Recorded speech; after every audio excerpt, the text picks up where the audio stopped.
Okay, so hi everyone, Devendra here and welcome back to our YouTube channel campus circuit. आज की video में हम cyber security के 2 marks के इंपॉर्टेंट क्वेश्चन आंसर डिस्कस करेंगे और इसके बाद में हमने 10 लॉन्ग क्वेश्चन आंसर डिस्कस किए हैं जो कि मोस्ट इंपॉर्टेंट हैं। और ये कुछ ऐसे ही नहीं हम बता रहे हैं, हमने प्रीवियस ईयर के क्वेश्चन पेपर का प्रॉपर एनालिसिस किया है। उसके बाद में आपके लिए 2 मार्क्स के इंपॉर्टेंट क्वेश्चन और 7 मार्क्स के इंपॉर्टेंट क्वेश्चन आए हैं। ओके,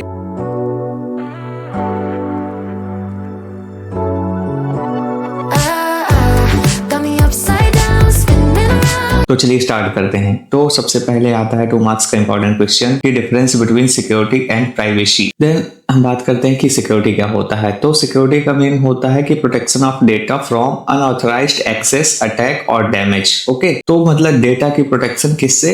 अनऑथराइज्ड एक्सेस या अटैक्स और डैमेज। ओके, देन आता है प्राइवेसी। तो प्राइवेसी का मीनिंग होता है प्रोटेक्शन ऑफ पर्सनल इंफॉर्मेशन, मतलब पर्सनल इंफॉर्मेशन की प्रोटेक्शन के किससे? फ्रॉम मिसयूज और अनवांटेड एक्सपोजर। जो सिक्योरिटी होता है वो फोकस करता है हाउ डेटा इज प्रोटेक्टेड और जो प्राइवेसी है वो फोकस करती है कि how data is used. Example, for example में कि password encryption is security, controlling who can see your data is privacy. Okay, then आते हैं what is information security.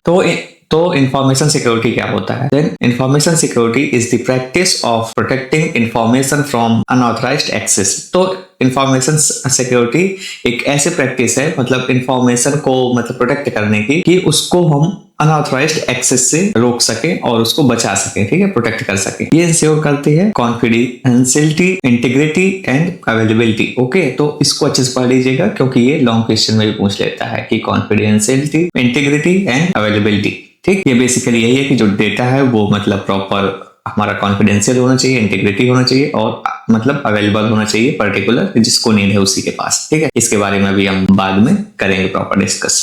Okay, तो आते हैं it protect data from threats like hacking, malware and data breaches used in organization to secure digital as well as physical information assets. Okay, इसका use करते हैं organisation में किस लिए? मतलब secure digital as well as physical information asset. Okay, तो मतलब information assets को physically as well as digitally secure करने के लिए हम यूज करते हैं इंफॉर्मेशन सिक्योरिटी। ओके, देन अब हम नेक्स्ट फॉरवर्ड होते हैं। तो क्वेश्चन हमारा why is cyber security needed. तो साइबर सिक्योरिटी की नीड क्या है? ठीक है, क्यों? अगर ये भी पूछे कि ये मतलब चैप्टर क्यों पढ़ते हैं, ये सब्जेक्ट क्यों पढ़ते हैं, देन बात करते हैं कि cyber security to protect system and network from cyber attack. Okay, तो सिस्टम और नेटवर्क को साइबर अटैक से बचाने के लिए और उसको प्रोटेक्ट करने के लिए। To prevent data theft, data loss, identity fraud. Okay, मतलब हम डेटा थेफ्ट को रोकने के लिए और डेटा लॉस को भी और आइडेंटिटी फ्रॉड होने से बचने के लिए। Okay, to ensure safe online transaction and communication. Okay,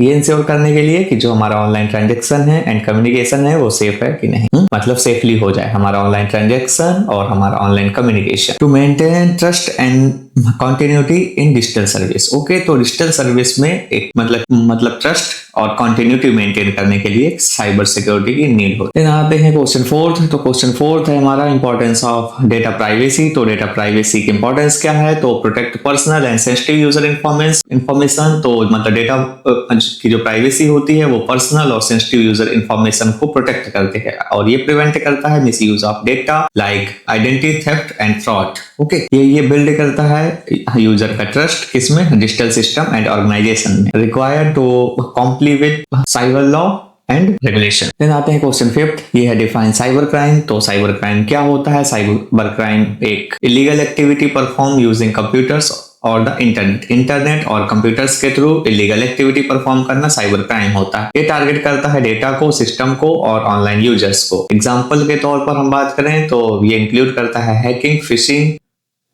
identity theft and cyber fraud. It affects individual, organisation and governments. Okay, और ये अफेक्ट करता है किसको? किसी एक पर्टिकुलर इंडिविजुअल्स को भी कर सकता है, किसी ऑर्गेनाइजेशन को भी कर सकता है और इवन ये गवर्नमेंट्स को भी। कौन? ये साइबर क्राइम। ओके, देन आते हैं व्हाट इज फिशिंग। तो ये फिशिंग क्या होता है? गिव एग्जांपल के साथ। तो फिशिंग बेसिकली एक साइबर अटैक है जहां पर फेक मैसेज मतलब ट्रिक का यूज करके हम सेंसिटिव इंफॉर्मेशन या डेटा को शेयर कर देते हैं। ठीक, लाइक इसमें क्या होता है कि attackers impersonate trusted source like bank और कंपनीज। ओके, तो जो अटैकर्स होते हैं वो ऐसे बिहेव करते हैं लाइक वो मतलब ट्रस्टेड सोर्स हैं, लाइक बैंक से हैं, आपकी कंपनीज से हैं। और ये कैसे होता है? Usually done through emails, SMS और फेक वेबसाइट्स। ओके, ये मतलब ईमेल्स के थ्रू, एसएमएस के थ्रू और फेक वेबसाइट्स के थ्रू आपके साथ मतलब फिशिंग हो जाती है। ठीक है, क्या है? एक साइबर अटैक है। Example, fake bank email asking OTP और पासवर्ड। ठीक, मतलब कोई फेक बैंक ईमेल ने से आपसे ओटीपी पूछा गया या पासवर्ड पूछा गया। देन हमारा 7th क्वेश्चन आता है, ये है व्हाट इज बॉटनेट।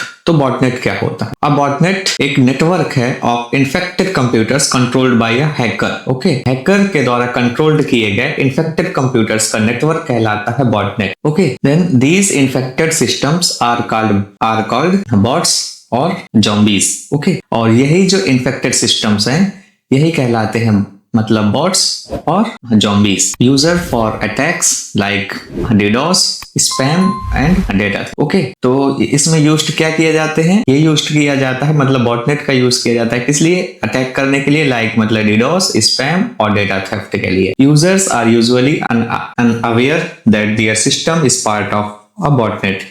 ठीक, तो जो यूजर्स होता है वो यूजुअली मतलब अनअवेयर होता है, उसको नहीं पता होता है कि जो उसका सिस्टम है वो पार्ट बन चुका है किसका? बॉटनेट का। ठीक, मतलब उसका जो सिस्टम है वो मतलब इन्फेक्टेड हो चुका है, मतलब वो किसके कंट्रोल में है? वो हैकर के कंट्रोल में हो गया है। ठीक है, देन आते हैं क्वेश्चन नंबर 8, ये है what are virus and worms. तो वायरस मतलब वायरस और वॉर्म्स क्या होते हैं? A virus attach itself to file and separate and spreads when files are executed।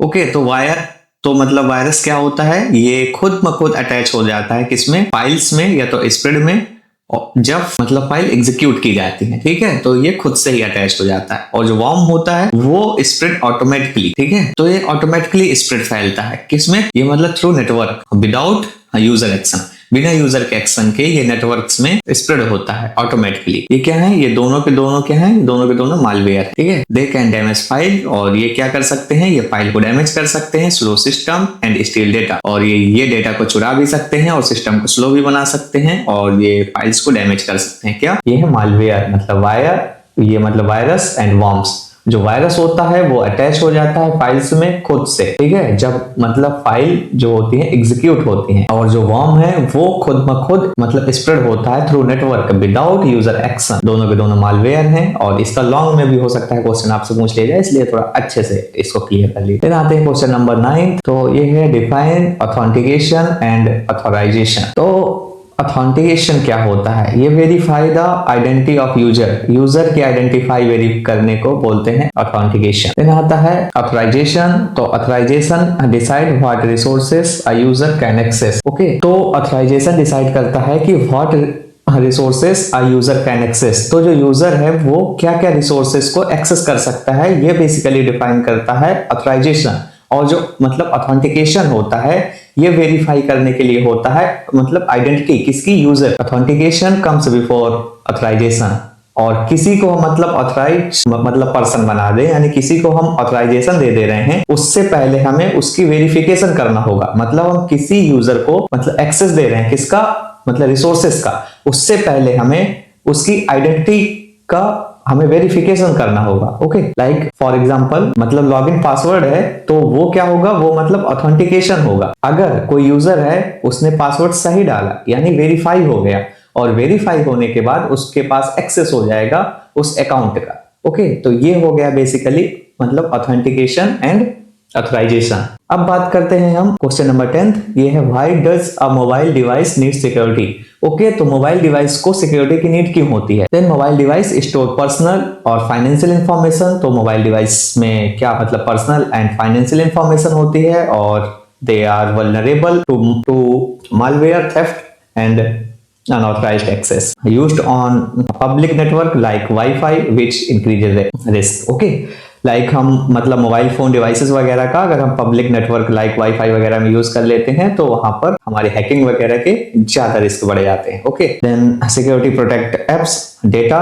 And communication. Then आते हैं हम अपने 11th शॉर्ट क्वेश्चन आंसर पर। ये है what is digital evidence. Okay, तो मतलब डिजिटल एविडेंस क्या होता है? तो मतलब digital evidence is data stored और ट्रांसमिटेड इन डिजिटल फॉर्म। जब डेटा का स्टोरेज और मतलब ट्रांसमिशन हम मतलब डिजिटली फॉर्म पे करते हैं तो उसे कहते हैं हम मतलब digital evidence. Okay, then second point, used in cyber crime investigation and legal case. Okay, तो इसका यूज किया जाता है साइबर क्राइम की इन्वेस्टिगेशन में और लीगल केसेस में। ओके, ये मतलब डिजिटल एविडेंस क्या होता है? डेटा स्टोर्ड और transmitted in a digital form. Okay, then आते हैं एग्जांपल। इसमें क्या हो सकता है? इसमें हो सकता है email, logs, files and hard disk data. Okay, then must be collected and preserved carefully to be valid. और इनको कलेक्ट करके और प्रॉपर मतलब प्रिजर्व करके रखा जाता है केयरफुली। किस लिए? ताकि फ्यूचर में इसको एज अ मतलब एविडेंस यूज किया जा सके कि अगर किसी के साथ साइबर क्राइम हुआ है तो उसकी ईमेल्स वगैरह, जो लॉग्स वगैरह थे, कॉल लॉग वगैरह थे और जो भी हार्ड डिस्क में डेटा था जितना भी, ठीक है, तो उसको एज अ एविडेंस रखा जाता है जो कि इन फ्यूचर यूज कर सके। कब? जबकि मतलब साइबर क्राइम की हेल्प के लिए जाएं। ओके, फिर आते हैं क्वेश्चन नंबर 12। तो क्वेश्चन नंबर 12 है what is chain of custody. तो चेन ऑफ कस्टडी क्या? तो chain of custody record the handling of a digital evidence. Okay, it tracks who collected, accessed and transferred the evidence. Okay, then ये ensure करता है कि जो evidence है वो चेंज नहीं हुआ है, ना तो वो मतलब टेम्पर्ड हुआ है। और ये वेरी इंपॉर्टेंट है, किस लिए? Legal acceptance in court. Okay, then आते हैं क्वेश्चन नंबर 13। तो क्वेश्चन नंबर 13 में है कि what is the scope of cyber law. तो साइबर लॉ का स्कोप क्या क्या है? तो साइबर लॉ डील्स करता है किसके साथ में? Legal issues related to the internet and computers. Okay, ये कवर करता है साइबर क्राइम, डेटा प्रोटेक्शन को एंड इलेक्ट्रॉनिक ट्रांजैक्शन। ये प्रोटेक्ट करता है user from online fraud and misuse. और इसमें इंक्लूड होता है IT act, cyber regulation and digital rights. Okay, then आते हैं हम अपने 14th शॉर्ट क्वेश्चन पे, जो है difference between copyright and patent. Okay, तो कॉपीराइट एंड पेटेंट के बीच में डिफरेंस लिखने को, ये बेसिकली कभी कभी लॉन्ग क्वेश्चन में भी आ जाता है, तो इसका हो सकता है भी हमने नीचे किया हो डिस्कशन। तो अगर नहीं भी है तो इसको थोड़ा और अच्छे से आप एक बार रिवाइज कर लीजिएगा। ठीक, देन आते हैं हम कॉपीराइट। तो कॉपीराइट क्या होता है? Copyright protect creative works like book, music and software. ठीक है, तो अगर किसी ने मतलब कोई बुक वगैरह लिख दी या किसी ने म्यूजिक वगैरह कंपोज किया है या किसी ने सॉफ्टवेयर डेवलप किया है, तो इसके लिए उस पर्सन के पास होगा क्या? उसके लिए होगा उसके पास कॉपीराइट। ठीक है, और जो पेटेंट होता है, पेटेंट प्रोटेक्ट करता है इन्वेंशन एंड टेक्निकल इनोवेशन। ठीक है, मतलब इन्वेंशन और टेक्निकल इनोवेशन के लिए को मतलब प्रोटेक्ट करने के लिए होता है पेटेंट। और जो कॉपीराइट होता है वो होता है कि मतलब creative works like book, music and software के लिए। ओके, देन कॉपीराइट क्या होता है? ये ऑटोमेटिक होता है। पेटेंट के लिए हमें रजिस्ट्रेशन रिक्वायर्ड। ठीक, और copyright last longer than patent. ठीक है, तो जो कॉपीराइट होता है वो बहुत टाइम तक हमारा रहता है। ठीक है, मतलब कह सकते हैं कि वो अनलिमिटेड इनफाइनाइट रहता है, लेकिन पेटेंट का एक पर्टिकुलर टाइम पीरियड होता है कि कितने टाइम तक पेटेंट है। फिर आते हैं क्वेश्चन नंबर 15। तो क्वेश्चन नंबर 15 में है digital evidence need of cyber. Okay, तो इसको हमने ऑलरेडी ऊपर कवर कर रखा है, इसको आप अच्छे से रीड कर लीजिएगा। ठीक, देन हमारे almost short answer type question cover हो चुके हैं और यहाँ पर हमने 15th शॉर्ट क्वेश्चन कवर किए हैं। अगर आप इतने क्वेश्चन को अच्छे से कर लेते हैं तो हम एक से तो इतना तो मैं कह सकता हूँ कि आपके मतलब 4 to 5 क्वेश्चन जो सेक्शन ए में जो 2 मार्क्स के आते हैं वो अच्छे से बन जाएंगे। ठीक है, और अगर आपका लक अच्छा रहा तो आपके 60 के 60 क्वेश्चन बन जाएंगे। ओके।